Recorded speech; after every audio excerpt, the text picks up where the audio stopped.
Hello and welcome to Brewskis and House Keys. I am Nicole Kostelecki. And I am Nick Papantanakis. And we are here in our Old Town office in Arvada and just hanging out, drinking some beers, and have a good, exciting topic for you guys today. Shooting the real estate breeze. Yeah. That's what we're doing. Mm-hmm. I was going to use another word, but I said breeze instead. We kind of alluded to a fun topic in our market update from January that we definitely think is pertinent right now. So we didn't want to wait on putting this out for y'all. But first things first, we did the January update, which means we're already into February, which means the year is going too fast. It feels. Sometimes people say that January feels like the longest month, but I felt like it was all right. I felt like it was a flash. I felt like last year, all of 2022 went by in a flash. Really? So I am trying to slow down and enjoy. It's the best advice. I feel like my 2023 has been good so far. I felt like January was the longest month. Well, it was freezing. But as soon as you get out of January and you look back, you're like, where did January go? Mm-hmm. Plus, it doesn't help you get the shortest month of the year after that. And so February doesn't hardly even That'll happen. fly by. What the hell? Yeah. So, St. Patrick's Day. Oh, my Lanta, it's Christmas. I want to get into something real quick because this is a deep philosophical question that plagues me anytime I hear somebody say it. What are you doing to slow yourself down? Are you doing something different in your life, in your work, I guess a few different things. I'm just trying to really, use my time more wisely. So I told you I'm working out again, which is a good thing. Proud of you. So taking my time to do that, and then have some house projects that I have been planning in my head and have just been not doing. So I guess using my time more wisely. Good for you. That's my goal. That's so awesome. I think that's a good New Year's resolution. I keep coming up with New Year's resolutions and I don't know. That's why I don't do them, because I like the one I pick and then I go, but this, also that. So I don't ever get on them. Yeah, I was listening to a different podcast. About something very different. Oh, it wasn't real estate related. It was like religious related. But anyways, they were talking about their New Year's resolutions, and one of his was to dance more. I think that's cool. Go get it. I love that. All right. Might as well just start dancing. Love that. Working out. It's a good thing. And slowing down. Slowing down. That's a great idea. Enjoying taking the moments. And being present. Yeah, being present. That's great. Maybe that should be my word for present. I like that. I did that. So did not do that. What did you do? So you mentioned the New Year's resolutions. I like there's this book called One Word. Right. And we did that as a company, Remax Alliance. Our 3 offices did that last year. It was really impactful for me. So I did it again this year. Yeah, what did you choose? My word for this year is vulnerable. Ooh.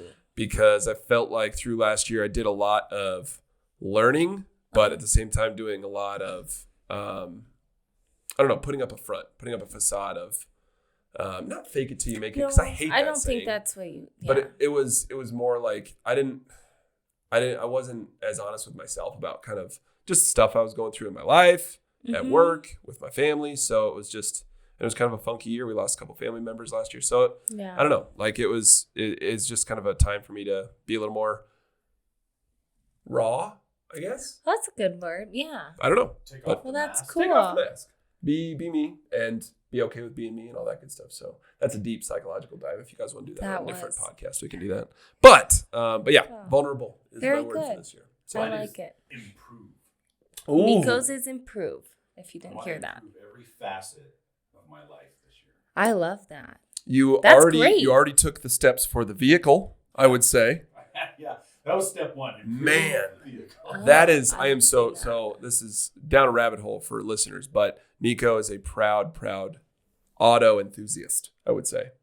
And since I've known you, you've had that rockin' awesome WRX wagon that you did a bunch of fun party tricks to. And as of 3 weeks ago? Yeah, about. You sold it. You did? Because how did I he not is know on the wait list. Third in line on the wait list for the brand new 2023 Toyota Supra, which I am jealous of. Nice. Congratulations. I got real. You've seen my screensaver. It's all I stare at all Wow. Well, maybe I need to see Yes. that. That's Get good. here. How long does it normally take? They said Do you know? April, but I'm April. thinking, the supply chain is still kind of bogus. Sounds like my credit card. Yeah. Ooh. 6 weeks out. You kidding me? Maybe. Anyways. I could wait for that. I don't know if I could wait for it. Spring, is a better time to be owning that car than right now. It's still kind of cold and crappy.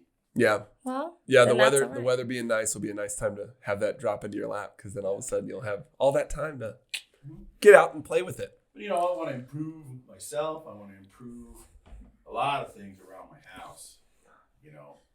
I have projects just Half done? No. Or just not ones even that you started. want to do? Yeah. When I start, That's when I cool. finish it, it's just that I don't do anything half done. It's always got to be fully planned out and completed. And I've had my ladder into my attic, which is in my garage. Mm-hmm. It came out of the ceiling one day when I was trying to open it to get my Christmas tree out. Oh, no. And that was very upsetting. So I Well, at least it all wasn't out. under, at least your car wasn't under Right, it. nothing was under it. But That's except true. me. It tried to kill You. me. Oh, But I ordered a new one. It got here pretty quick, but it's a 2-person installation. Okay. My wife has been so busy with other things. It's just been staring at me in the garage, and it's killing me that it's not done yet. Yeah. So this weekend, mark my words. dun, da, da, da. Do you You'll need get an that extra done, set of hands? and then you'll watch the Super Bowl. It'll be great. Yes. That'll be It perfect. has to be pre-Super Bowl complete. Yes. There you go. That's good, because then you have a deadline. I work best with deadlines. That's perfect. I love it. Fantastic. Yes, if you need help, Let us know. Yeah. that's 4 more hands. That is. Yeah. I'm not as tall, but like I said, I've been working out, so you never And know.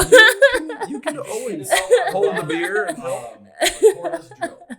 Oh, okay. Perfect. We can do that. I have that. Between the two of us. Yeah, I know how to do that. Cool. Yeah. Improve. Yes. I like love that. It.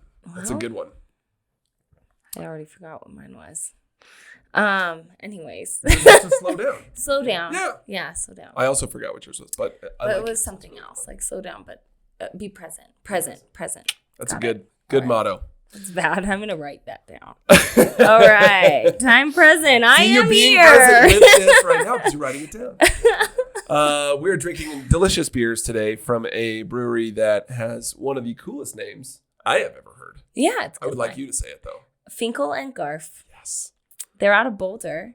I actually have never been there, Nor have I. but I would like to go check them out. I think we got need some to. cool stuff. They have 5 flagship. Oh my gosh, say that 5 times fast. 5 flagship beers that they have, and then they rotate through some others. I think they said they had 16 taps. So these two, I guess, are both limited releases. I'm drinking a hazy IPA, as normal, I feel. But We never drink those No, on this no. podcast. but it's delicious. I highly recommend this one. Juicy. This is the way I like my IPAs, like juicy, hazy, and fruit forward. My favorite thing was when she poured it and Nico straight up said, that almost looked gray. It's so cloudy. I don't mind. It's not in a think it's bad way. delicious. It's just got that hazy good going on. So It doesn't show that way. Yeah. no, Oh, it good. is real I nice. think it was the table. Let's blame the Oh. table. Me of like, I think and the that's a good lights, idea. it looks better. Yeah. This right here is the also limited. It's a maple coffee brown, which was done with coffee from Ampersand Coffee Roasters, which I'm not sure where they are, but worth some research. Yeah. Very smooth and like goes down really easy, which is a problem because it's an 8% beer. So I'm going to take my time with the other half of this beer here so we don't get too crazy. But I want to go check I them was out. nervous about that one because, well, I thought it was just a brown at first. And then when I brought it, I saw that it was maple and coffee. And sometimes those can be super strong flavored, but this one's not. It's very well balanced and it's not like super duper in your face, Yeah. which I like that. Yeah, I did. I brew beer at home and I made that coffee one. I think I brought it you in. did. And that one good. that was good. It had a little too much coffee for me. The more I drank it, the more I was like, So, but this is like very balanced, very smooth. They do come through, but it's minimal. It's not sweet Right. and or bitter or anything like that. So it's got the right stuff going on. They're Yeah. very straightforward with their naming. I know. I know. I was thinking that too. I don't mind that. I think that's cool. It is what it is. And but I like their designs though. Yeah, the cans are cool. I like their emblem, their logo. It's like a coat of arms, but it's got like a big wheel on it and a frisbee. You know, kind of goofy stuff. So cool. I think we need to go check them out. Got to make a trip to Boulder. Might as well. It sounds like they do fun stuff. I mean, trivia nights. Yep.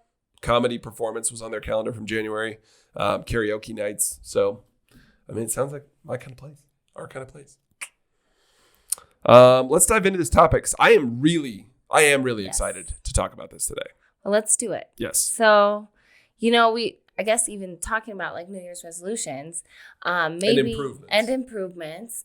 If maybe you have a desire to move and say that, you know, but right now your house has like you have very low interest rate on your current home.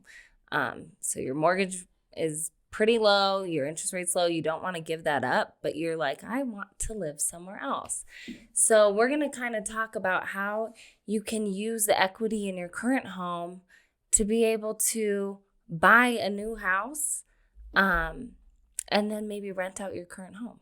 Yeah, this isn't like reinventing the wheel kind of time, No. but it is so prevalent given that in 2020 and 2021, so many people that were homeowners refinanced their mortgages to a low rate that they almost feel handcuffed to them a little bit now. Exactly. And so, I mean, I'm going to reference this more than once. I am in that boat in my own home with my wife and daughter. We live in that home. We love that home, but we're thinking we want to move in the next couple of years. Right. 2.75% interest rate is like, hard to walk away how from. do you give that up? Yeah. So we're gonna dive in on like kind of And say how you don't have to. Yeah. How there's ways you can use that as leverage, which Yep. is awesome. And yeah, if you've listened to our House Hackers podcast episode, this is just a little bit of a deeper dive into this particular situation, should you find yourself in it. Yeah, because there are people that have already cracked this code that are doing this already. Interest rates, be damned. It's not about that. It's about they know how to do that, leveraging to continue to further their real estate portfolio, Right. which makes me feel very intelligent to say that word. That's good. Yeah, I real like estate it. portfolio. Hold your pinky up. Like this? We'll push the glasses up a little bit? Yep. Oh, yeah, it's quite. Yeah. Oh, that's what I need. funny. Let's just cut to a clip of you doing this. That'll be perfect. Real estate portfolio.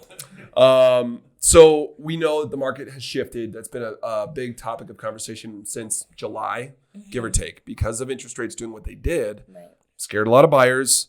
But now that as we talked about in our market update episode, that fear has kind of gone away and people are a little more ready to be back out there looking. So it does make that a little more competitive. So it can be scary if you're a current homeowner. You know, do I want to try and take that on? I think the three different ways we're going to talk about this here really can take some of that fear away from it a little bit. So I think agree. that's a big deal. We're going to do what we called put on our lender/real estate investor hats. We are not lenders. I'd like to make sure that's abundantly clear. So we trust the professionals with the deep dive advice on this. But this is actually a lot of stuff that we got from a very intelligent loan originator for First Bank. Shout out to Grayson Horn. And he was able to kind of give us some insight here. So if you were someone who purchased a home in the last, call it 5 to 10 years in Denver, your home value has likely increased. That's just a good chance of that. Very good. Even in the last few years, 2 years, 3 years. Yeah. Guaranteed. Yes. Yeah. I shouldn't say guaranteed, but most likely. And we want to talk. Kept up with it. Yeah, we want to talk how you use that equity. Equity, as a quick reminder, is whatever your down payment was that you put in, plus all the money you've paid towards the principal with your payments, and then probably whatever value has increased, which is probably a good amount. So there's a good chance that if you own that home for more than a few years, you've got a good chunk in there, even if you didn't have a huge down payment. So we're talking about trying to start playing Monopoly a little bit and buy more than one property. And we want to talk about the kind of three different scenarios of what that can look like. Right. Use that equity. Yep. So I'll jump in. So the first one is called a HELOC. So that is a home equity line of credit. And then like Nick said, basically what it is you take the amount of what you owe versus what your house is worth, and that's the amount of equity you have. And for a HELOC, you can take 80% of that. Okay, so I guess I could do the math. So if you have like $100,000 worth of equity, you can take 80,000 out. Correct. Yeah. So you can use that. And with a HELOC, one thing to note is they are, so they aren't fixed rate. They are not fixed rate. So when it comes to the interest rate on those are going to fluctuate based on what the Fed does. So if you take one out, you don't necessarily know exactly what your interest rate's going to be if you're going to have it for a few years, say like 5 or 10. So that's one important thing to note. And then, but I was thinking about it, and this could be an awesome way if you want to just do like a baby step on investing, kind of, or learning how to like house hack kind of thing. So if you take a HELOC out on your house and maybe use it to renovate your home in a way that you could do some sort of short-term rental. Like an ADU above your garage? Yeah. I know, right. Idea. I know. Or convert your basement into a separate space as well. Use that and then start renting that out. You can use the rental income that you're getting from there, the cash flow, to pay off that HELOC. I think it's a great way to get started. That's exactly right. I think that's in the House Hackers episode, I talked about a client of mine who has done that. Mm-hmm. So they've tapped into the equity from their one home to leverage to buy the second home. But then as they've been in the two now, they're using the equity from this second purchase to pay off that leverage. Because that was a HELOC that they used. To pay that off before they do anything else. They throw so much money at it so they can just pay it off and then they can go get something else. And it's smart. It is smart. So that's a good little baby step. Yep. Doesn't really necessarily say you want to buy a new house. That doesn't necessarily mean that. But I think that's a good way to get started if you're thinking about it. Yep. So for a HELOC, or putting a HELOC on the home equity line of credit that you have on your current home, in order to use that for your down payment for a new home, I don't know if I fully suggest that, just depending on, because it fluctuates what the rates are going to do. It's riskier. So it is riskier. Yeah, you don't really know what that's going to be. And if you're wanting to cash flow, I think it's important to actually know what that number is that you need to make. Yeah, and I think each most institutions are set up so, say you borrow that $80,000 that you talked about, and you use 50 of that as a down payment.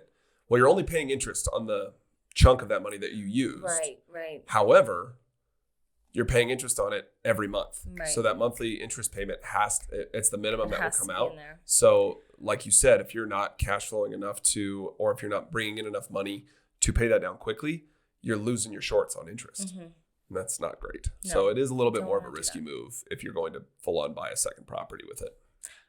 So, speaking of that, what's another option, Nick? What else can we do?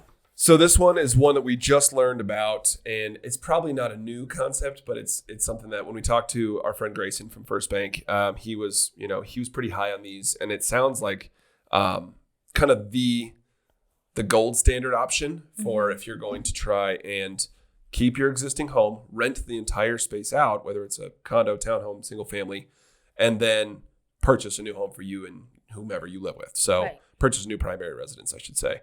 So it's called a HEAL, because we love our acronyms, HEIL, Home Equity Installment Loan, or they're calling it a junior lien on your property. So it acts as essentially a second mortgage, which a HELOC is too, but it's just a little bit different. Mm-hmm. This is similar to a second mortgage because the rate is fixed. Mm-hmm. So it's fixed for the life of the loan, just like most traditional 30-year mortgages are. It's just that this is going to be a maximum, at least through some institutions, of 15 years. Mm-hmm. So it can't be quite as long. Therefore, the interest rates are a little bit different. Yes. We were looking at them. They were a little higher. They were a little higher. And so I think it's, than the current 30-year fixed rate conventional. It's a little higher than that. Yeah. Sorry. Thank you. Yeah. It's good clarification there. So since this one will be a fixed rate, you can really dial in, okay, if I do this, if I take that $80,000 out as a HEAL from my current residence, I use that as a down payment to buy a new home. Now I know exactly what that monthly payment is on that HEAL and on my first mortgage. I can use those numbers to help me figure out exactly what that rent rate needs to be to cover that. And if it's going to make sense. And if it's going to make sense. Because you also want to talk to your lender on buying the new house as well. That's very important that you qualify for the new loan. And in fact, I think they wouldn't probably let you proceed getting the heal unless you had kind of that plan in place. You can show, they talked about you could have the appraiser do like an estimate, a rent appraisal of the neighborhood. They also said those are traditionally lower than what you might want. So your ultimate goal and like kind of the gold standard of this would be to have a signed rental agreement in place with somebody already. And that will guarantee this is the income I'm going to have. You can then show that as income. Exactly. To be able to qualify. Right. Yeah. But it's just important to note, to make sure you just double check with your lenders on all sides. But I mean, we're talking all these people like myself who got into that low rate with refinancing. Yeah. I mean, this is a great option because my monthly payment is below $2,000 a month. So if I'm able to rent my place for more than $2,000 a month and then use that money to then buy a new home for my family, I mean, that's exciting. That is exciting. And it just shows that investing in real estate is still one of the best things you can do. Just saying. Yes. We are biased. Yeah. But just saying.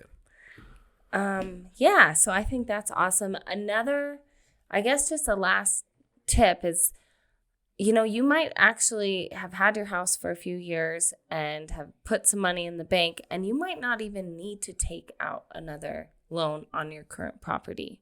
It might be an option just to buy the new house, get a new loan on that one, use the money that you have currently as a down payment, and that might be a better option than putting that second lien on your property that you currently have, home number one, in order to buy home number two. And I was thinking about it as you and I were talking before we started recording, and I actually had a client who she is a very savvy investor in the market and has a lot of money tied up in like the stock market and all that stuff. And we met last year and I helped her and her husband buy a home for their daughter. Yeah. And she looked at me and said, Nick, I've been investing money for 40 years. How come no one has told me to invest in real estate like this sooner? Because I have all this money sitting over here. It's what you're talking about. I have this. It's there.